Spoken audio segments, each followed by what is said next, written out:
All right, so let's get into this. So the Browns beat the Los Angeles Rams yesterday in a preseason game, 19-17. But that's not the story. The story is Shedeur Sanders. Um, Shedeur had a terrible game, very rough outing. His stat line read 3 for 6 for 14 yards. He was sacked 5 times, and he also fumbled once. But the fumble was recovered by the Browns.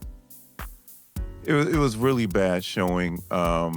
He was playing with fourth and fifth stringers at the time. He came in the third quarter. The offensive line was absolutely horrible. But there's things that Shedeur was just bad on. He didn't step up in the pocket when he needed to. He seemed to drift in the pocket also. It's kind of going back.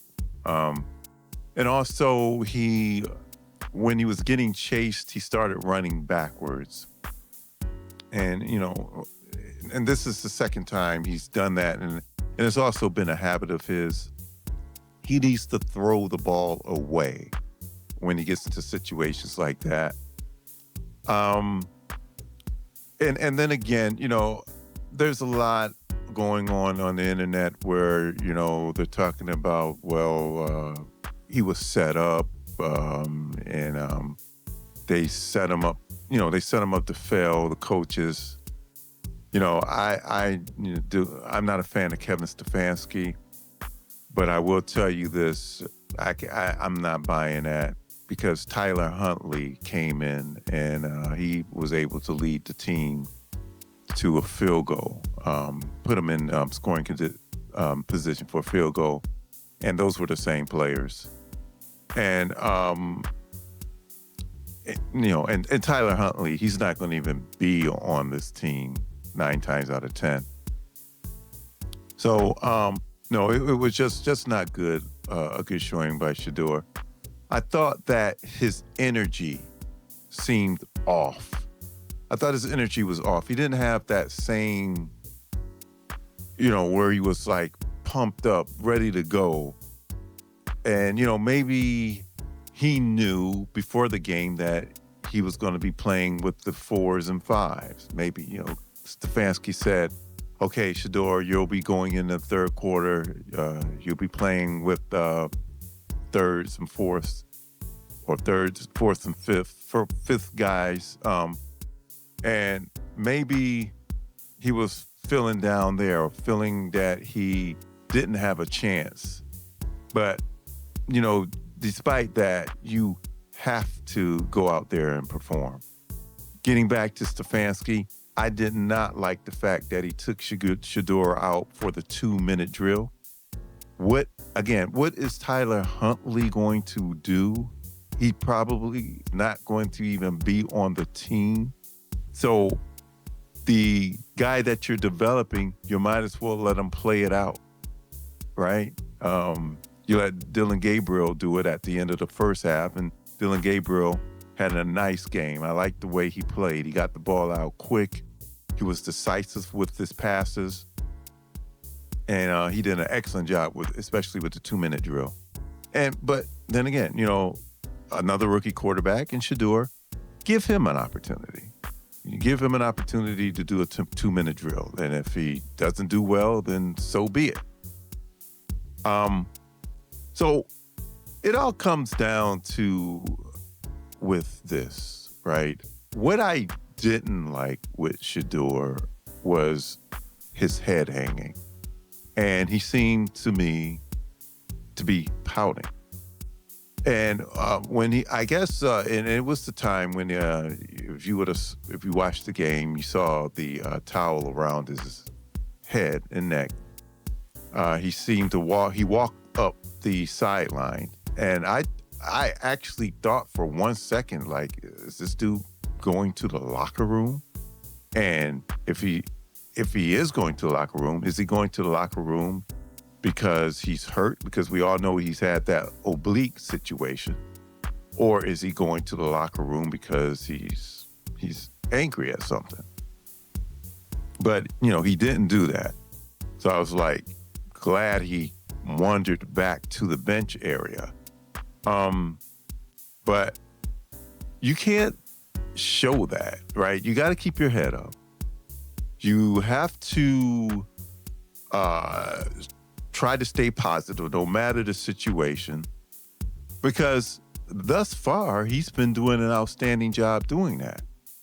And he knows, just as everyone knows, that right now the Browns have their lineup, as far as the quarterbacks are concerned, set in stone.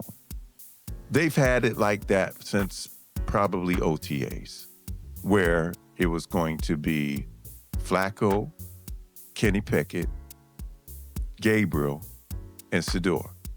And I don't know what's going on with the Kenny Pickett situation, but Gabriel will probably, no doubt, get QB2 if Kenny Pickett is out of the situation. Or should I say out of the picture? So, and, based on the last performance by Gabriel, he deserves it. I mean, he played very well. But in this case, we're talking about Shedeur. That's the way that they wanted it. They're not going to put the guy who they want to win or be in a position for either QB1 or QB2 in a bad situation. You, Shedeur, they don't care. They really don't care. They have shown that you are not a priority to them. So what you have to do is keep your head up, do all you can do to get ready for that next team, if it's not going to be with the Browns. Because, honestly, at this point, you're looking at 4 quarterbacks. Does the team need to keep 4 quarterbacks? Does it make sense to keep 4 quarterbacks? And word is that what I'm hearing is that they probably will.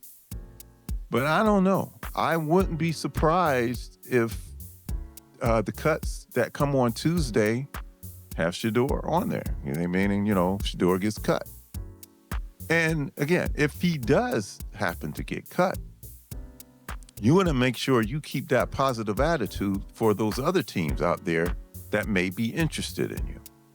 Now, I know there's a lot of folks out there who've said, I hope he gets cut so he can get an opportunity with another team. Folks, let's remember that if the collusion situation is true, where the NFL basically colluded against this dude, then what other teams are going to be clamping at the bit to get him? Right? So there's 31 other teams that didn't bother picking Shedeur. They said, nah, I don't want to deal with it. And the Browns did take a chance on him. Did the Browns put him in the best light? Did they set him up for the best possible success? No and no. They absolutely did not. They have proven that they really didn't care. And it even proves maybe even more that this was a Jimmy Haslam pick and not a pick by the GM or the coach. So, therefore, if he keeps his head up, ends up getting cut, or ends up getting placed on the practice squad, teams can pick him off of the practice squad, right? So let's just use the Rams as an example. They may say, hey, this guy kept his head up. He filtered out all the noise. He was been a stand-up guy throughout all of that chaos in Cleveland. I think we could use him. We could use him on our team. Now, I think we can do something with him. And the thing is that, heck, you get him with the LA Rams coach, they can do something. You know, he's what you call a quarterback whisperer. And Shedeur can do some things there, right? And there's probably several other teams. Because Matthew Stafford's not going to last forever. And I think Shedeur, you know, could fit in well there. If not, again, with the Browns. Okay? Because, again, the Browns are not good at dealing with the most important position in football, the quarterback position. They've failed since 1999. Even the quarterbacks that they've had here that were good, somehow they messed it up. Baker Mayfield, talking about him, and look at how he's doing now. So the cycle will just continue. He'll go somewhere else, and he will get better because that team will put some time into him so he can improve and make him a player. So remember, if I'm speaking to Shedeur, and I'm sure his father already said this, you're auditioning for other teams, regardless. If you go if you get cut, if you get put on a practice squad, or even if you're playing with the Browns. Because, you know, at this point, if he stays with Cleveland, I don't even know how much time he's going to get anyway, right? Because you're the fourth quarterback. And will they hang on to Kenny Pickett? They probably will. They probably don't trust that Joe Flacco's going to last that long.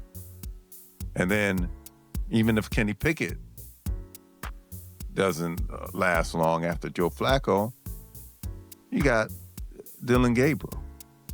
So everything's stacked up against them. But you can't let them know that is bothering you. You keep your head up and you keep pushing. Because there's another team that will definitely be willing to invest in you if you show that you can get past this. Because some people have said that for Shedeur, that this is a test, and it is. And the test has just begun. You already passed one part of the test, and that's through the draft. All right? Now you're going through this part of the test, the preseason, camp, OTAs camp and preseason. Then you go on to the regular season with the roster spot. When you got everything against you, right? Whether it's with the Browns or with someone else. But bro, one thing you got to do, you got to keep your head up. Don't let them know that they've got you defeated. Like, share, and subscribe. I'm Gerald Khalil. I'll catch you in the next one.